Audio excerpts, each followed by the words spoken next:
ஓம் சரவண பவ. அன்பர்கள் அனைவருக்கும் வணக்கம். நான் ஆர்த்தி சொர்ணலக்ஷ்மி பேசுகிறேன். இந்த பதிவு சனிப்பெயர்ச்சி பலன்கள். சனி பயிற்சி ஆகிறதுனால என்னென்ன ராசிக்காரர்கள் ஒரு மகத்தான வாழ்க்கையை ஃபேஸ் பண்ண போகிறாங்க, சந்திக்க போகிறாங்க, எந்தெந்த ராசிகளுக்கு ஒரு சிறப்பான மாற்றங்கள் இந்த காலகட்டம். சனீஸ்வர பகவான் ஒவ்வொரு ராசியையும் கடப்பதற்கு 2.5 வருடங்கள் எடுத்துக்குவார். அந்த காலகட்டங்களை எப்படி இவர் பலன் கொடுக்க போகிறாரு. ஏன்னா சனி கொடுத்தால் தடுப்பவர் எவர் அப்படின்னு ஒரு சொல் வேற கேட்டிருக்கிறோம். எப்படி அதை சொல்கிறாங்க அப்படின்னா, சனி ஸ்லோவான கிரகமாச்சம்மா, அப்புறம் கொடுத்தால் தடுப்பவர் எவர்னு வேற இங்கே ஒரு கேள்வி தொக்கி நிற்கிதே அப்படின்னு கேட்குறவங்களுக்கு, சனி ஸ்லோவான கிரகம்தான். ஆனால் அவர் 10, 11 காலச்சக்கரத்தின் 2 வீட்டுக்கு சொந்தக்காரர். 10 என்பது நம்மளுக்கு அது ஒரு ஸ்திர ராசி, ஒரு வலிமை நிறைந்த ஒரு கடினமான பாறை ராசி. அப்போ எவ்வளோக்கு எவ்வளோ அந்த இடத்துல நம்ம கடுமையான உழைப்பை போடும்போது சூறாவளி காற்றுன்னு சொல்லக்கூடிய ஒரு காற்று ராசி லாபஸ்தானம் நிற்கிது. அப்போ லாபம் நிச்சயம் உண்டு.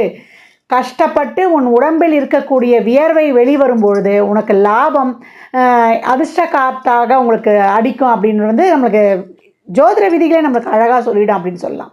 இப்போ வரக்கூடிய சனிப்பெயர்ச்சி நல்ல சிறப்பான சனிப்பெயர்ச்சி. நம்மளுக்கு காற்று ராசிக்கு கும்ப ராசி மூல திரிகோண பலம் அடைவார். அந்த ராசிக்கு வரக்கூடிய சனீஸ்வர பகவான் என்னென்ன ராசிகளுக்கு எப்படிலாம் சிறப்பாக கொடுக்குறாரு அப்படின்னு பார்க்கும்பொழுது, ஒரு 6 ராசிக்கு அட்டகாசமான பலன்களை அவர் அள்ளி தர காத்திருக்கிறார் அப்படின்னு சொல்லலாம்.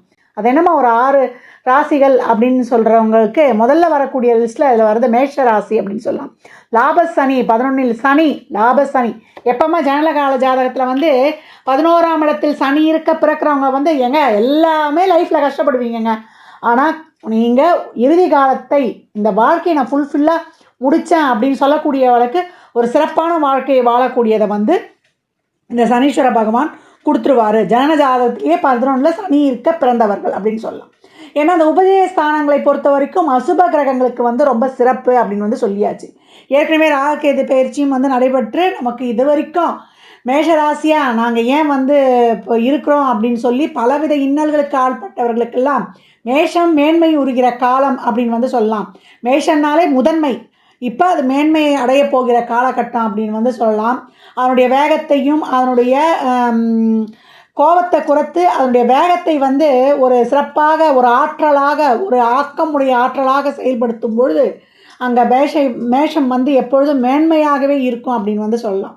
இது தலைமை பண்பு வகிக்கும் ராசி. நம்ம ஏற்கனவே நிறைய பதிவுகளை சொல்லியிருக்கிறோம். இப்போ என்ன பண்ண போகுது, தொழிலில் ஒரு நல்ல நிலைமை. இது வரைக்கும் ஒரு தொழிலே நிரந்தரம் இல்லாதவங்களுக்கு கூட ஒரு நிரந்தரமான ஒரு ஸ்திரத்தன்மை, வெளியூர்களுக்கு பயணம், வெளிநாட்டு வேலைகள், ஒரு வெளிநாட்டு வேலைக்கான ஒரு நல்ல ஒரு விஷயங்கள், பாஸ்போர்ட் விசா கிடைக்க போகுது, ஒரு பயணத்தால் ஒரு லாபம் அப்படின்னு சொல்லிட்டு தொழிலை சார்ந்து மட்டும் இல்லாமல் இது வரைக்கும் அவங்களுக்கு இருந்த அந்த குழப்பங்கள்லாம் நீங்கிடும்.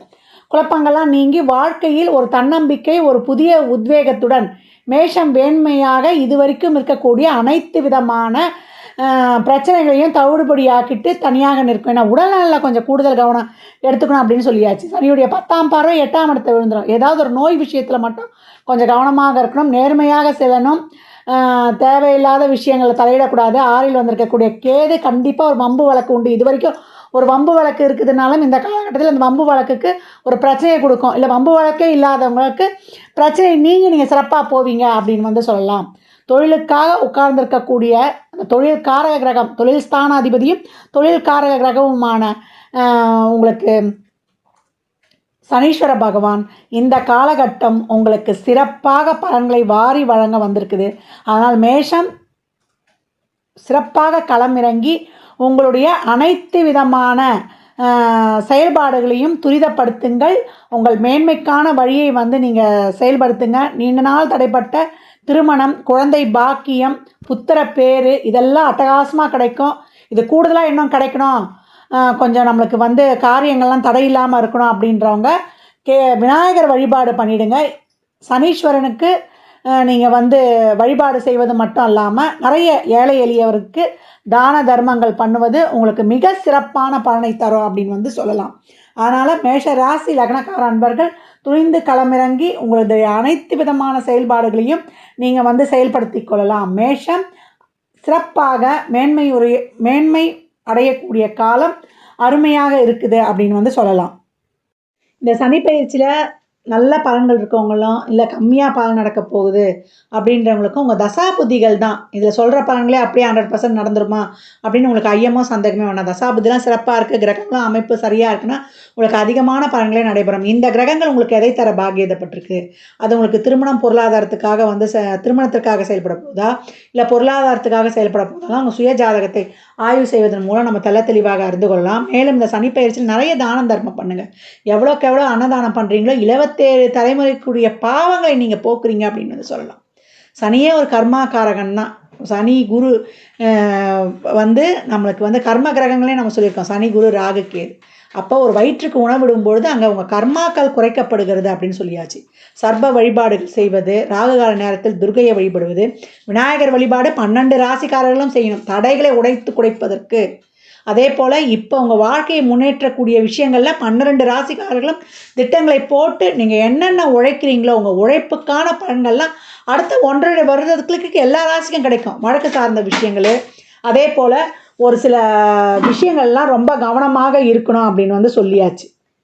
எப்பயும் வந்து நேர்மையான வழியில் போகும்பொழுது உங்களுக்கு எந்த ஒரு பிரச்சனையும் வராது அப்படின்னு வந்து சொல்லலாம். சனீஸ்வர பகவானை பொறுத்த வரைக்கும் அவரை மாதிரி நல்லவரும் கிடையாது, அவரை மாதிரி கடுமையான மனம் கொண்டவரும் கிடையாது அப்படின்னு வந்து சொல்லியாச்சு. அதனால் அன்பர்கள் வந்து இந்த சனிப்பயிற்சி காலகட்டங்களில் திருநள்ளாறு, குச்சானாறு, திருக்கொள்ளிக்காடு ஸ்தலங்களுக்கு சென்று வழிபடுவதுடன் அருகில் இருக்கிற ஆலயங்களுக்கும் சென்று தீபமேற்றி வழிபடலாம். திருப்பவும் அதான் சொல்கிறேன், நிறைய தான தர்மங்கள் வந்து பண்ணுங்கள். முடிஞ்சவர்கள் வந்து சித்தர் ஜீவசமாதி வழிபாடு செய்வது, திருவண்ணாமலை கிரிவலம் செல்வது, இல்லை உங்கள் ஊர்லேயே நம்மளுக்கு எங்கள் ஊரில் இருக்க மலையை சுற்றி வரும் பழனி மலையை சுற்றி வர முடியுன்றவங்க தாராளமாக செய்யலாம். முருகர் வழிபாடு செய்யணும். கலியுக தெய்வமான கந்தக்கடவுள் முருகனை வந்து வள்ளி தேவயானை சமேதரா இருக்கக்கூடியவரை வணங்கும் பொழுது நம்மளுக்கு 3 சக்திகளுடைய பலனும் நம்மளுக்கு கிடைச்சிரும். நான் நிறைய பதிவுகளை சொல்கிறத திருப்பியும் உங்களுக்கு இங்கே வழி ஊட்டுகிறேன் அப்படின்னு வந்து சொல்கிறான். வள்ளி வந்து நம்மளுக்கு இச்சாசக்தி, நம்மளுக்கு வந்து தேவயானை வந்து கிரியாசக்தி, வேல் வந்து ஞானசக்தி. ஒரு செயலை செய்யணும், ஒரு செயலை வந்து அடையணும் அப்படின்ற ஒரு ஆசையை கொடுக்கக்கூடியதான் இச்சாசக்தி. அந்த செயலுக்கான மூலப்பொருட்கள், அதை செல்லக்கூடிய வழிமுறைகளை சொல்லுவது தான் வந்து நமக்கு கிரியாசக்தி. நமக்கு ஞானசக்தி எப்படி, அது எந்த காலத்தில் எப்படி அந்த செயலை செஞ்சால் அந்த செயல் சிறப்பாக முடியும் என்பது தான் அந்த ஞானசக்தி. அப்போ எந்த ஒரு செயலை செய்வதற்கும் நமக்கு ஞானசக்தி சிறப்பாக செயல்படணும். நம்மளுக்கு வந்து நம்ம கர்மா வழிபடணுனாலே நம்மளுடைய எண்ணங்கள், சிந்தனைகள் இதெல்லாமே சிறப்பாக நேர்மறை எண்ணங்களாக இருக்கணும். அப்படி இருக்கும்பொழுது நம்ம வாழ்நாளில் வந்து வெற்றியை மட்டுமே பின்பற்றுவோம். எப்பேற்பட்ட இக்கட்டான சூழ்நிலையிலும் நான் சொல்லிட்டேன், தசாபுதிலாம் சிறப்பு இல்லை அப்படின்றவங்கெல்லாம் இறைவனை மட்டும்தான் இந்த காலகட்டம், குறிப்பாக இந்த கும்பராசி, மீனராசி, அதே போல் அதுக்கடுத்து வர்றவங்க வந்து இந்த கடகராசி, அதுக்கப்புறம் தான் விருச்சிக ராசி. இந்த கும்பராசியும் மீனராசியும் இறைவனை வழிணும். இது சிம்ம ராசி லக்னமாக இருந்து கும்ப ராசியாக இருந்தாலும், இல்லை கும்ப லக்னமாக இருந்து சிம்ம ராசியாக இருந்தாலும் பாதிக்கப்படக்கூடியவர்கள் அதிகம் இவர்கள் அப்படின்னு வந்து சொல்லலாம். நான் ஏற்கனவே சொன்ன மாதிரி திருப்பி சொல்கிறது உங்களுக்கு நினைவில் ஊட்டுறதுக்கு தான். அதனால் நம்மளுக்கு சனி, சந்திரன், ராகு, கேது, செவ்வாய் இது புத்தி யந்திரங்கள் நடத்துக்கிறவங்க ரொம்ப எச்சரிக்கையாக இருக்கணும். திருநீர் இல்லாமல் இருக்காதீங்க. இந்த கிரகங்கள் வந்து நம்மளுக்கு தொல்லைப்படுத்தாமல் இருக்கணும்னா இறைவன் மட்டும்தான் இந்த காலகட்டம். யாரையும் நம்ம துணைக்கு வச்சக்கூடாது. நண்பன் இது எதிரின்னு, ஏன்னா நேரம் நல்லா இல்லைன்னா நண்பனே நம்மளுக்கு எதிரியாவான். இறைவன் ஒருவனை மட்டும், உன்னை விட்டால் என்னை காப்பாற்றுறதுக்கு யாரும் இல்லை, நான் ஈர்க்கக்கூடியது அன்பானவர்களையும் நல்லவர்களையும் மட்டுமே ஈர்க்கணும், எனக்கு எல்லா தேவைகளையும் நல்லபடியாக பூர்த்தி செய்து கொடுப்பா, எனக்கு எது நல்லதோ அதை நிறைவேற்றி கொடு இறைவான நம்ம இறைவனை பிரார்த்தனை செய்யும்போது நம்ம வாழ்நாளில் எந்த நிலையிலையுமே நம்ம வந்து தன்னம்பிக்கையுடன் தைரியத்துடன் கடந்து வந்துடலாம்.